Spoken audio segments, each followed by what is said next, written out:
guys, may naisip na naman po akong prank para sa ate ko naman po. Ang ipaprank po namin ay, kunyari, may dumating na Lazada.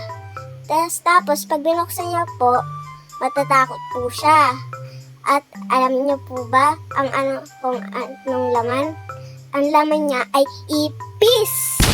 Ganun po ang laman niya. Ito guys, ito po yung lumang plastic kasi mahilig po siya order ng order. Gugupitin po namin yung pangalan niya. Nandito po kasi yung pangalan niya.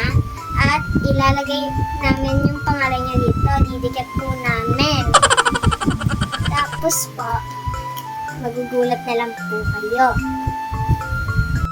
So guys, nagupit ko na po ang sa lumang plastic ng Shopee niya.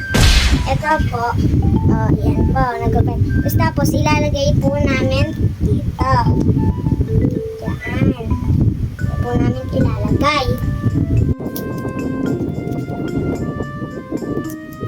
So guys, nalagay ko na po. Na-scratch sticker ko na po. Ha? Ito guys, yung ipis. Rar! Ito po yung ilalagay namin dito sa Lazada. Ano kaya magiging reaction na? Sisigaw ko kaya doon.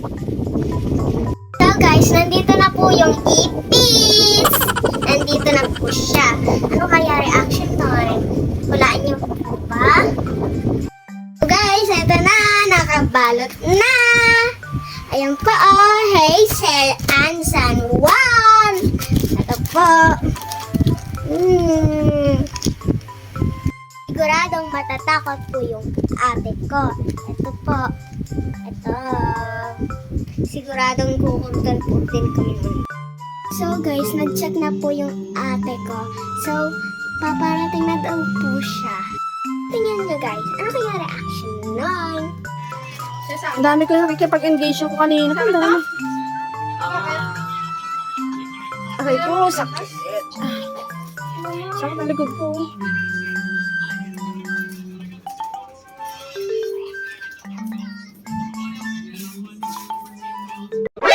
NANI?! お前はもう死んでいる。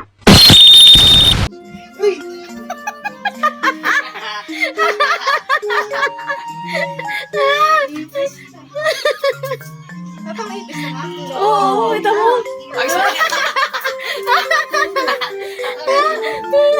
Agis mo ligo, agis mo ligo. Agis na to sa'yo! Gulat ako din.